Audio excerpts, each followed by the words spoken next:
Bon, bah merci, bonjour, bonjour à tous, merci d'être venus.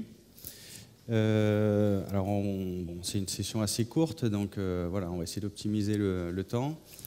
Nous, on avait choisi donc de vous parler de l'agilité, que l'agilité concernait aussi l'infra et donc concernait aussi les ops. En fait, voilà, on s'était dit qu'il y avait beaucoup de choses on parlait beaucoup d'agilité pour les équipes de dev, etc. Et on trouvait qu'il y avait quand même moins de choses, encore que ça commence à arriver, pour les ops. Voilà.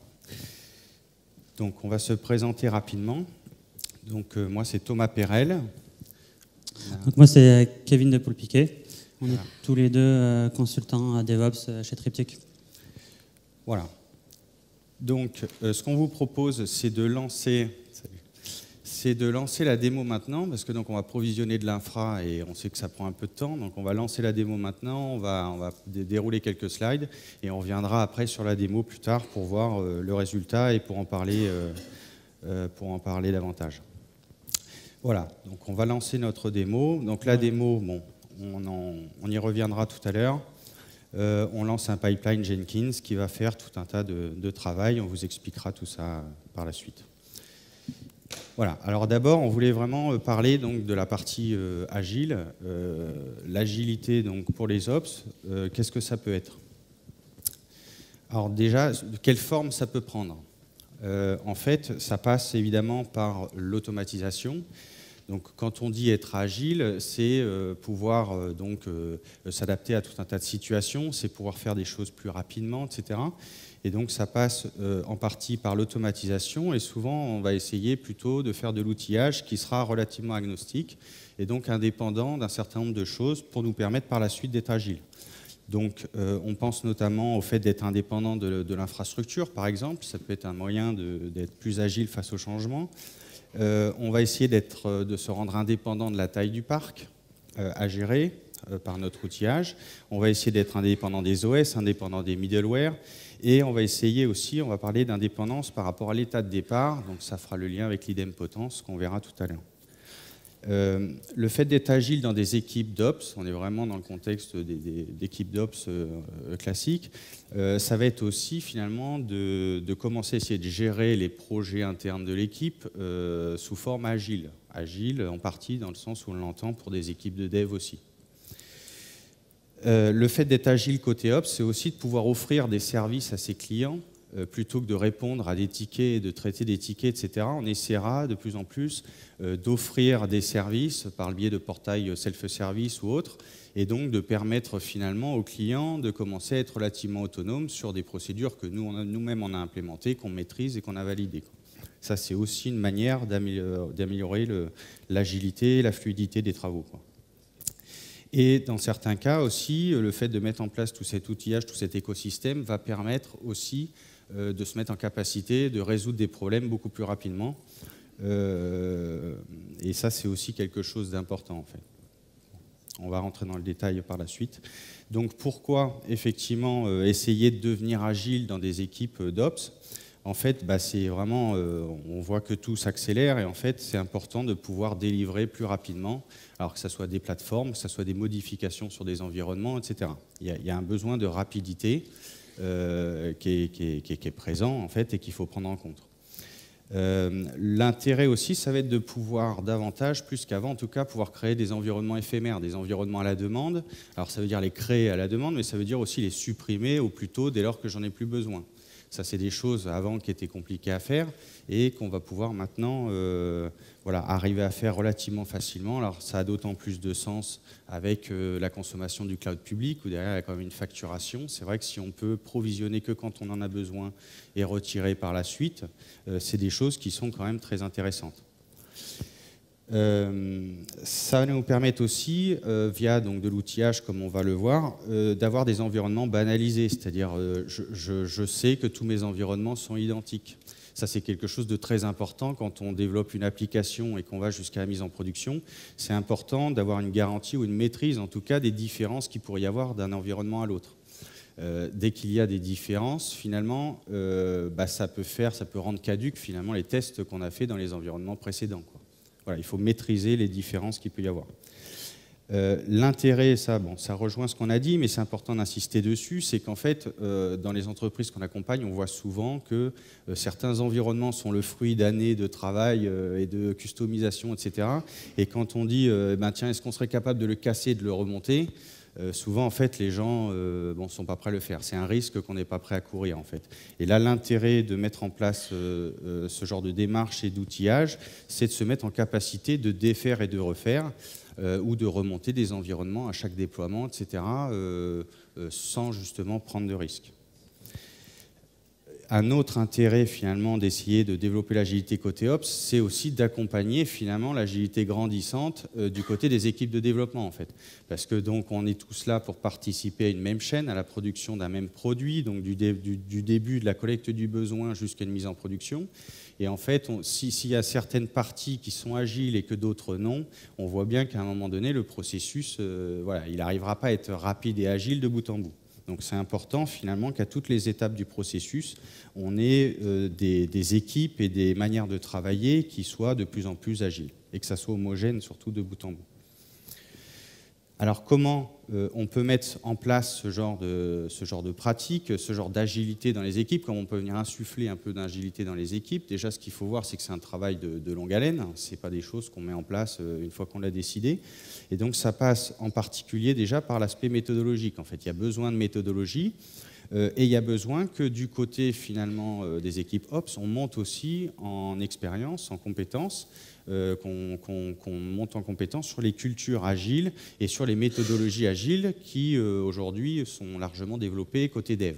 C'est important d'avoir cette culture générale et de s'en inspirer et de le mettre après au profit des projets de son équipe, voilà, de ses compétences et des objectifs de son équipe. Donc, bon, après, ce n'est pas exhaustif, mais donc on peut parler des méthodologies Scrum, Kanban, Lean, etc., qui sont des choses aujourd'hui qui ont influencé pas mal de méthodologies, de modèles, d'organisation, etc. Et on peut parler plus concrètement au sein de l'équipe, donc d'essayer de gérer donc les tâches à faire, les corrections apportées sous forme de backlog, de mettre en place des choses pour estimer le poids de chacune des tâches, avec des rituels agiles, avec des choses comme ça. Bon, il y a tout un tas d'outillages aujourd'hui qui existent.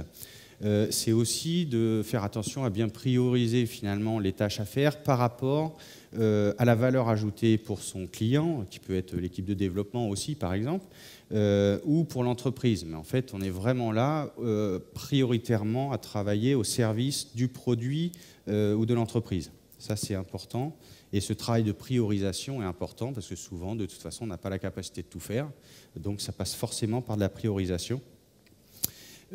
Donc l'agilité passe aussi par le fait d'utiliser des systèmes donc, itératifs. Il faut être pragmatique, il faut être itératif, avec des itérations plutôt courtes et régulières, comme on voit sur le dev.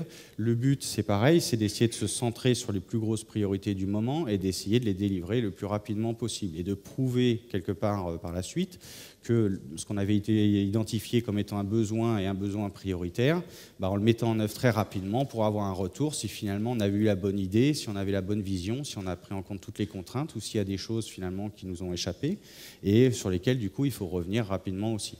Mais c'est important de se mettre dans une manière de travailler avec des cycles très courts et du delivery finalement très régulier. Il y a autre chose qui est très important aussi, c'est d'arriver à être clairvoyant finalement sur la vélocité de l'équipe. En fait, on a tous une certaine vélocité, chaque équipe a une capacité de travail et en fait, c'est important de faire l'exercice, d'essayer de dire, tiens là, je pense qu'en 1 semaine ou en 2 semaines, enfin peu importe le sprint, je pense qu'on va être capable de faire ça et de faire l'effort après coup, de regarder est-ce que finalement on avait raison, est-ce qu'on a surestimé notre capacité de travail, est-ce qu'on a peut-être même sous-estimé les tâches, le poids des tâches qu'on a embarquées dans notre backlog. Voilà, donc ça c'est quelque chose qui est important et de le suivre pour en fait vraiment arriver à savoir sur un certain laps de temps quelle charge de travail on va être capable de délivrer et donc après il y a gérer les priorités pour essayer dans ce sprint de gérer les priorités les plus importantes. Il y a aussi donc, toute la partie infrastructure as code. Là, c'est des choses qu'on entend beaucoup maintenant et c'est clairement le type d'ensemble d'outils finalement qui vont nous permettre d'avoir l'agilité qu'on recherche. On va le voir tout à l'heure avec les outils qu'on a retenus là, pour la démo. Mais voilà, et donc l'infra as code, bon, c'est un terme assez large, mais donc ça va être le fait déjà dans les équipes d'Ops de se mettre à utiliser des outils SCM, donc du type de Git, etc., pour versionner finalement les fichiers de conf, les sources et tout.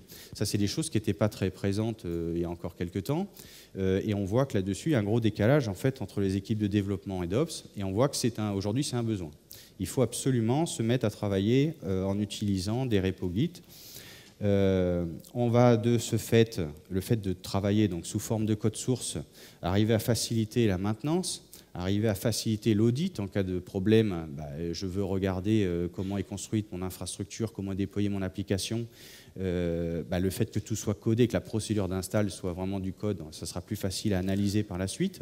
Souvent, on était trop encore sur des procédures à suivre, où la procédure n'est pas tout le temps à jour, où le gars qui le fait régulièrement, il ajoute toujours sa petite touche personnelle, etc. Et ça, c'est des choses qui ne sont pas auditables après coup. Par le biais de l'infrastructure as code en général, aussi, on voit que c'est un vecteur pour faciliter la collaboration et le transfert de compétences. On va travailler sur des projets, on pourra le faire de manière plus collaborative, via les repos Git et autres. Tout est prévu, en tout cas, pour gérer la collaboration, gérer la traçabilité, gérer la réversibilité.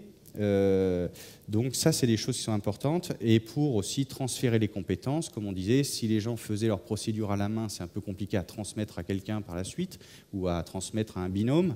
Là, en fait, à partir du moment où c'est codé, c'est facile d'expliquer à quelqu'un comment le lancer et ensuite lui expliquer comment c'est construit, comment le maintenir, etc. Et évidemment, avec l'infrastructure as code, ce qu'on va rechercher, c'est justement quelque chose, bon, je l'ai codé, je l'ai testé, derrière, je sais qu'à chaque fois que je le lance, le résultat sera identique. On a quelque chose de très reproductible, et donc le jour où il faut le faire pour de vrai, pour un vrai environnement de prod ou pour un vrai besoin, en fait, quelque part, c'est là où on parle dans certains cas de non-événement aussi, c'est que on n'est pas du tout en risque, on l'a déjà fait beaucoup de fois à l'avance. Donc on a parlé, toute la partie aussi automatisation sur laquelle on va revenir, ça va passer par le fait de gérer donc, son code source, son infra as code, sous la forme d'un projet classique métier, et donc de commencer à travailler aussi sur l'automatisation des tests, et donc on parlera de chaîne aussi d'intégration continue, même si c'est des projets produits par les Ops pour des compétences d'Ops. Ça obligera à se poser des questions pour traiter des cas de manière un peu plus industrielle, par exemple pour la gestion de l'inventaire du parc, le fait de s'appuyer éventuellement sur une CMDB, etc. Bon, ça va commencer à tirer certains sujets comme ça. L'automatisation, comment on peut gérer de manière relativement automatique les configurations, les secrets utilisés dans les déploiements pour setter les environnements, etc. Comment on va pouvoir automatiser la production des releases, c'est-à-dire que je développe un code source de l'infrastructure as code, à un moment donné que je l'ai testé, il va falloir que je le release pour pouvoir l'utiliser réellement sur mes environnements, ou pour le mettre à disposition de ceux qui vont l'utiliser pour les environnements. Et donc après, la partie aussi déploiement, on va être sur des problématiques de déploiement continu ou non, mais sur des problématiques d'automatisation du déploiement. Dernier volet, c'est donc l'outillage en général. On va essayer de s'appuyer, donc comme on l'a dit, sur des outils qui nous permettent d'avoir cette idempotence, donc le fait que je n'ai pas besoin de connaître l'état de départ, et le plus agnostique possible. Donc, tout ça, Kevin va en reparler juste après. Ça nous permettra, le fait d'être agnostique, d'avoir une meilleure capitalisation des savoirs. On pourra utiliser un outil pour davantage de cas d'usage que ce qu'on peut faire dans certains cas. Et donc, il y aura plus de personnes qui travailleront sur une même solution, un même langage. Et en général, ça permet vraiment de capitaliser. Ça évite aussi largement les SPOF, en fait, les personnes qui sont les seules à maîtriser une technologie ou un déploiement pour une appli, où là, ça peut être un peu compliqué à gérer. On va favoriser aussi la réutilisation au sein de l'entreprise. Quand un nouveau besoin apparaît, dans certains cas, la solution est pratiquement réutilisable telle qu'elle. Donc ça, c'est des vecteurs aussi d'accélération. Et donc, d'une manière générale, avec ce type d'outils, on sera plus souple face au changement. Si, par exemple, il y a un nouvel appel d'offres pour le matériel, on change de matériel, dans certains cas, si on s'est appuyé sur des outils agnostiques, on continuera de travailler sur sa solution, on l'adaptera un peu, mais sur le fond, tout ce qu'on aura acquis en termes de compétences dans l'entreprise, en fait, on pourra le réutiliser malgré que le parc informatique change ou autre. Ça, c'est des choses aussi qui sont importantes, d'essayer de ne pas tout refaire à chaque fois, de ne pas repartir de zéro. Voilà, donc on va passer justement sur l'outillage qu'on a retenu pour notre petite démo. Yes, donc pour la démonstration, donc on a provisionné une plateforme qu'on vous montrera tout à l'heure. Elle devrait mettre quelques minutes encore à se provisionner. Donc nous, on s'est basé pour la partie infrastructure sur Terraform. Donc c'est vraiment un outil qui est agnostique finalement du provisionneur, du provider. On utilise ce genre d'outil vraiment parce qu'on cherche un outil qui va être agnostique du cloud ou de l'infrastructure qu'on va vouloir provisionner. On va pouvoir provisionner aussi bien sur du cloud public que aussi sur tout un parc d'infrastructures plus physiques, par exemple tel que du VMware, de l'ESX, ce genre de choses-là. C'est assez nouveau pour moi qui était à l'exploitation pendant des années. Provisionner une infrastructure, ça prenait des jours et des jours, des semaines et des semaines pour aller demander les ressources à droite, à gauche, le réseau, le stockage, etc. Donc c'est vrai qu'avec ce genre d'outil-là, on va provisionner tout l'ensemble de l'infrastructure. On va faire ça aussi dans du code. Donc quand on parle d'infrastructure as code, il faut vraiment retenir le mot code. C'est vraiment, on va décrire finalement l'état désiré de notre plateforme. On ne va pas décrire les étapes pour la construire, mais vraiment l'état désiré. On verra qu'avec Ansible, on fait exactement la même chose. Donc c'est vraiment des outils qui sont très faciles d'accès dans ce sens-là. C'est-à-dire qu'il n'y a pas besoin non plus d'un niveau de savoir extrême, on va dire, dans le code ou dans certaines parties des clouds. Qu'est-ce que... les cas d'usage, vraiment pourquoi on va utiliser ce genre d'outils-là. On va les provisionner, comme je le disais, voilà, sur du cloud privé ou public. Souvent, quand on pense infra as code, on pense de suite cloud, mais on peut aussi faire ça sur notre propre cloud privé, si vous en avez ce genre de choses-là. On peut faire de l'Hyper-V, on peut faire de l'ESX, on peut faire pas mal de choses. On va pouvoir justement provisionner aussi bien des VM que des conteneurs, mais aussi toute la partie autour, qu'on oublie aussi de temps en temps. On va provisionner aussi bien du réseau, une partie même surveillance et middleware. Donc nous, on va plutôt le faire dans la partie Ansible parce qu'on préfère que chaque outil fasse voilà, son cœur de métier, mais on pourra faire un ensemble de choses. Quand on va provisionner avec Terraform, on ne va pas faire que provisionner des VM, on va provisionner vraiment l'ensemble de notre plateforme. Donc aussi bien des bastions que du réseau, des VPC, des VLAN, voilà, tout un tas de choses. Voilà. C'est quelque chose que souvent on oublie quand on parle d'infra as code, on pense vraiment que VM, je vais provisionner une VM par-ci, une VM par-là. Donc c'est vraiment, voilà, les cas d'usage sont assez, vous verrez, il y a énormément de cas d'usage possibles. Et voilà. Donc c'est un vecteur d'agilité parce que justement on va faire une infra type code. Comme le disait Thomas, ce qui est assez important aussi, c'est qu'on va se concentrer sur l'outil, on va se concentrer sur le code. Et on va peut-être moins se concentrer sur une documentation exhaustive type ancien DAT, DEX, vraiment ancré dans le marbre. On va plutôt se focaliser sur notre code et le fait que les équipes qui vont être formées sur Terraform notamment vont pouvoir, en lisant le code, connaître l'infrastructure. Et le fait aussi que celle-ci soit en état désiré, le fait de réexécuter notre code X fois, nous donnera toujours la même version de notre infrastructure. Quand moi j'exécute mon code Terraform, je sais quel est l'état de ma plateforme. Donc on n'a pas vraiment le temps de rentrer dans le détail de comment le process exact. On aura du temps après si vous voulez pour en discuter. Mais voilà, il faut vraiment penser que le code de Terraform, c'est vraiment l'état final. Et c'est ce qui va nous permettre aussi cette idempotence et moi j'arriverai jamais à le sortir, de notre code. Voilà. Et il va être indépendant de l'outil de configuration. Donc, étant donné qu'on a pas mal d'entrées et sorties possibles avec Terraform, aussi bien sur les clouds que sur les providers, on va pouvoir utiliser des outils tels que Chef, Ansible ou d'autres pour aussi provisionner toute la partie configuration de notre plateforme. Donc, c'est ce qu'on va faire nous, en fait.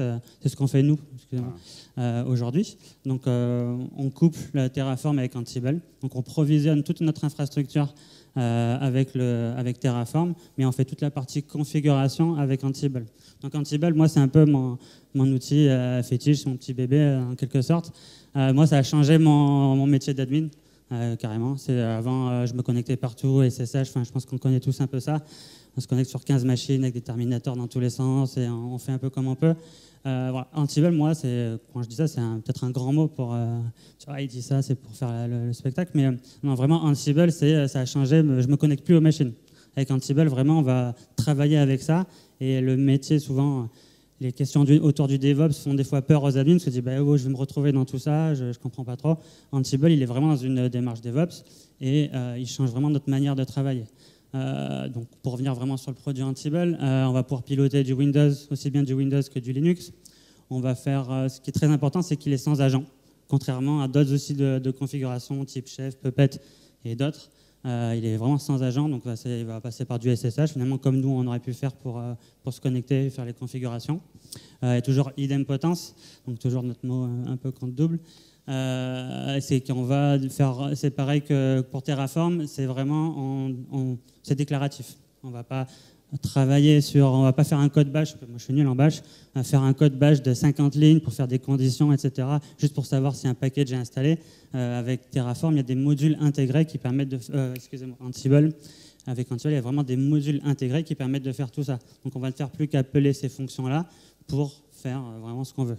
Finalement, si on fait une rétrospection par rapport au développement, c'est comme avant finalement en code où en C, il fallait coder la moindre des choses. Ça ressemble un peu finalement à notre bash d'époque. Et Ansible, c'est vraiment un code de plus haut niveau qui va vraiment exécuter l'action finale. Donc on va demander tout un tas d'actions, de configuration. 10 minutes. Ouais. On a une partie un provisionnement d'infrastructure. Donc c'est vrai que nous on l'a fait avec Terraform. Il faut savoir qu'avec Ansible on peut provisionner des EC2, voilà, des VM, Azure, AWS, n'importe. C'est quelque chose que Ansible peut faire. Nous on va préférer utiliser des outils différents pour cette partie-là. Toute une partie de... Je remonte. Attends, vas-y. Toute une partie de gestion de configuration. Moi, j'ai commencé Ansible aussi avec la gestion de conf. On a des grosses problématiques sur des parcs importants de la gestion de la configuration applicative des clients.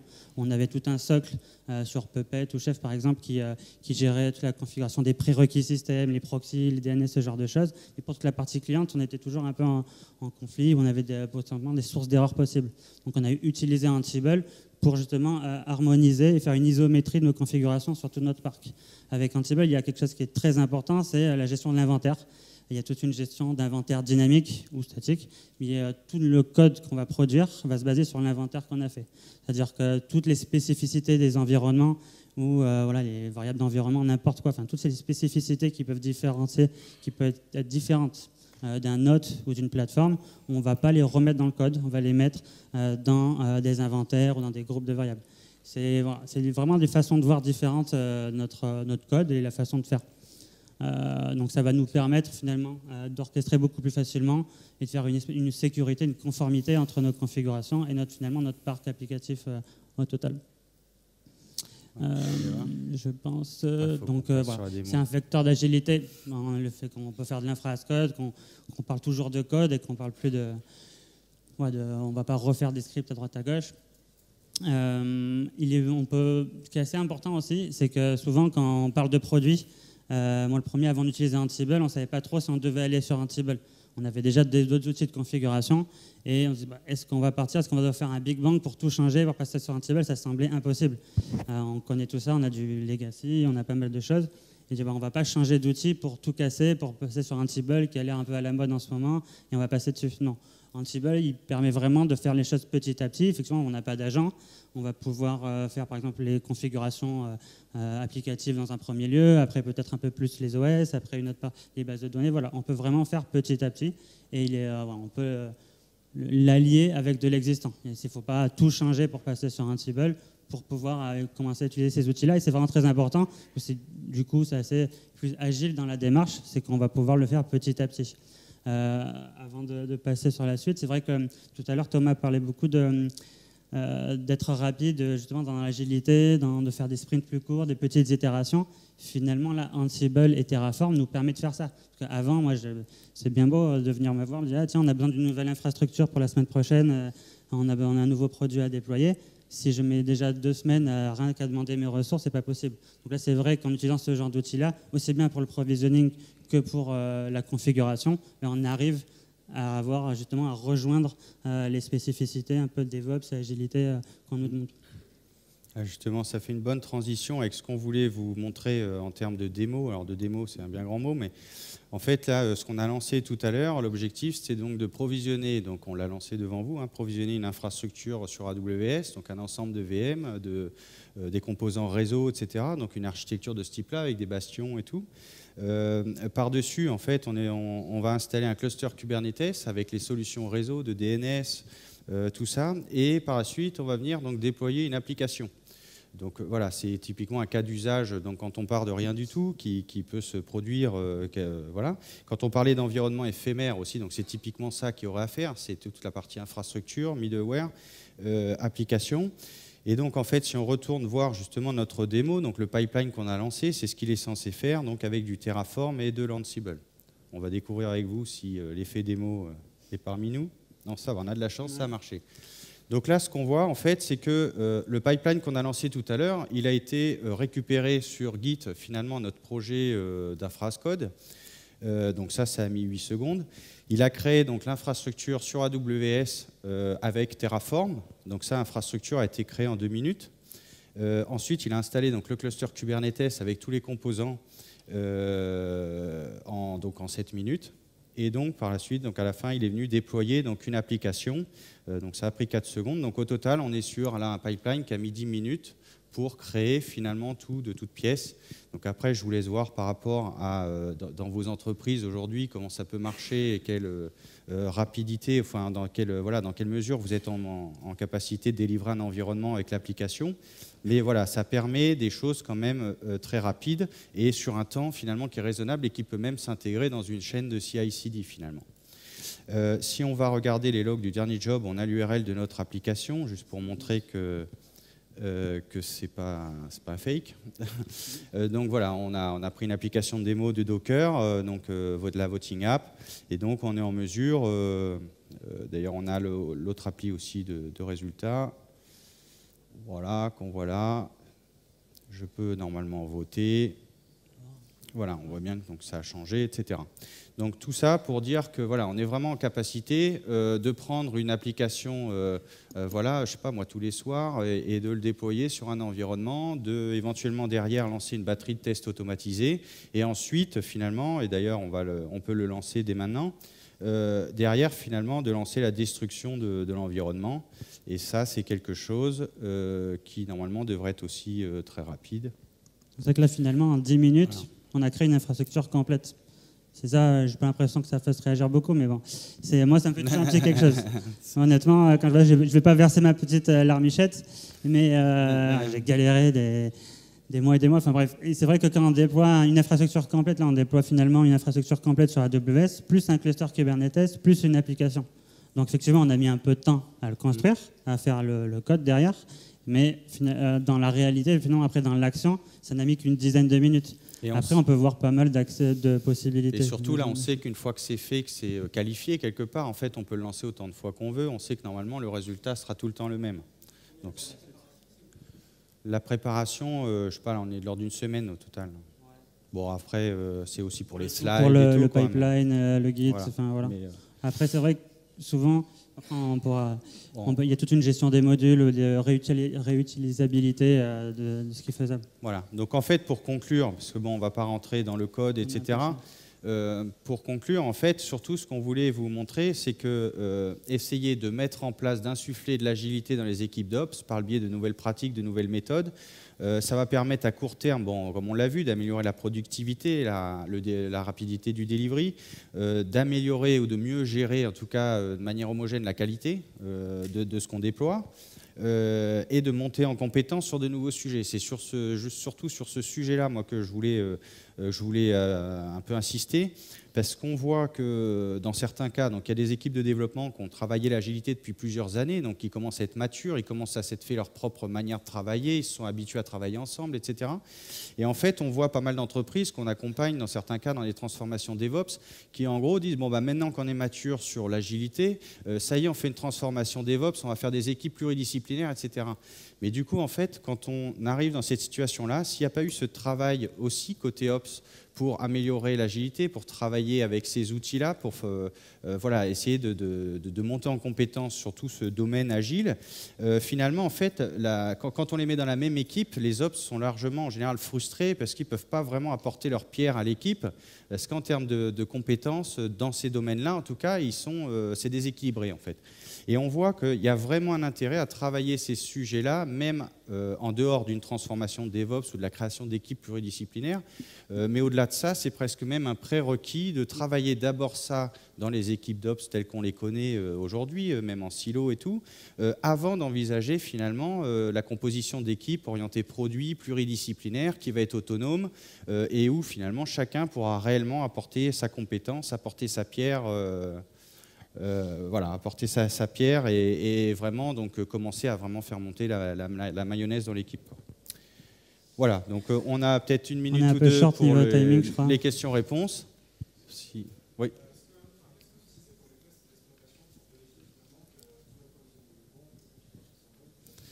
Alors après, ça dépend. Il y a plein de choses qui sont possibles. On a vu là sur Ansible, il y a entre autres Molecule qui est assez récent, qui est porté par Red Hat et qui permet en fait de créer des tests automatisés sur plein d'infra, enfin sur plein d'OS différents pour tester les rôles, etc.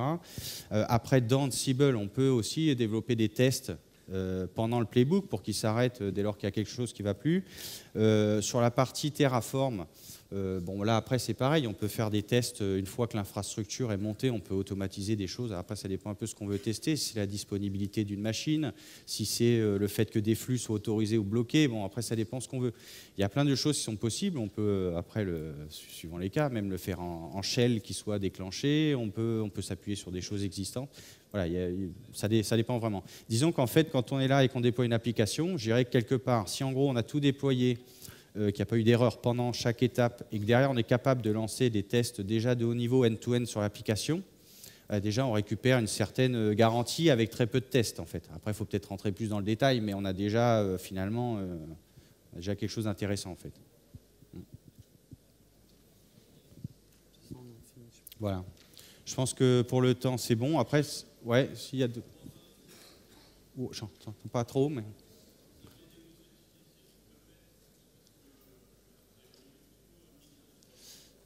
Alors, du Puppet, nous, on avait utilisait du Puppet effectivement chez Link-by-Net. Ouais, j'ai utilisé du Puppet. On utilise du Puppet ou du Chef, n'importe. C'est vrai qu'on l'a combiné. Nous, on avait trouvé on ne pouvait pas migrer Puppet vers Ansible. Ça demandait vraiment un trop gros travail à l'instant T de migrer la totalité du parc vers un autre outil de gestion de configuration de parc.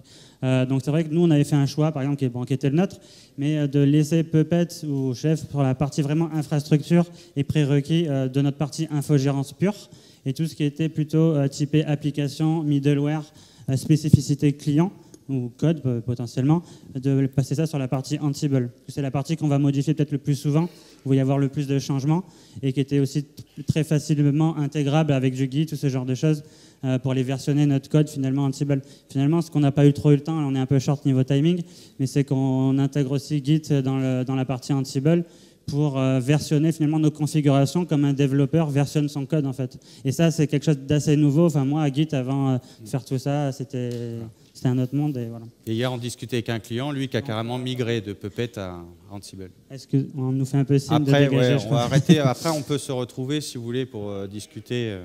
Merci à tous. Voilà, en tout cas, merci beaucoup.